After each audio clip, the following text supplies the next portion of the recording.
l'instant, c'est un petit peu tôt pour en décider parce que c'est vrai qu'on attend pas mal de sponsors, de réponses de sponsors. Et puis, c'est une discussion qu'on doit avoir avec eux. C'est un choix difficile parce qu'effectivement, peut-être que certains d'entre eux voudront que je porte la plaque de numéro 1 en MX3. Certains d'entre eux voudront peut-être que je roule dans la catégorie Rennes MX1. Donc, c'est un petit peu un choix difficile. Et puis, je pense que pour l'instant, je ne peux pas vraiment en dire plus. Maintenant, dans quelques temps, ce sera sûrement réglé. Et puis, il n'y aura plus qu'à aller de l'avant. Mais c'était un bon moyen de se mettre en lumière quand même pour le MX1, ce titre de champion du monde. Effectivement, c'est clair. Moi maintenant, d'avoir eu ce titre mondial MX3, c'est quelque chose de super. Et puis pourquoi pas retourner en MX1. Simplement, il faut savoir qu'il y a vraiment une énorme différence de budget pour rouler dans cette catégorie-là, parce qu'il y a énormément de grands prix outre-mer. Et puis ça, c'est vraiment un gros changement au niveau du budget.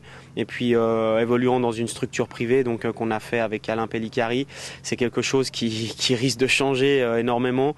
Donc il faut vraiment prendre ça en compte et puis voir ce qu'on arrive à avoir comme budget avec nos sponsors. Et puis l'équipe de Suisse, alors on sait que ça n'a pas toujours été simple. Ouais, effectivement, c'est vrai que l'équipe de Suisse pour les nations, c'est quelque chose d'assez compliqué.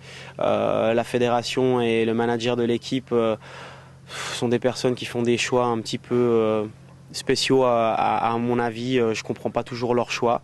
Maintenant, étant champion du monde en titre, peut-être que les choses vont changer, peut-être qu'ils vont décider de me sélectionner, on verra. Pour l'instant, j'ai encore pas de nouvelles et puis pour représenter la Suisse, j'ai toujours été là. Donc maintenant, j'attends simplement de voir ce qu'on me propose.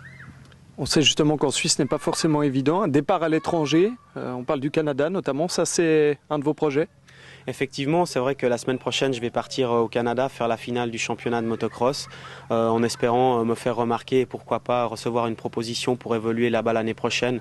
Parce qu'il faut savoir que, comme tout le monde a un métier, tout le monde a un salaire, ce qui n'est pas mon cas aujourd'hui. Et puis, voilà, à 28 ans, j'estime qu'il faut pouvoir un petit peu s'assumer correctement.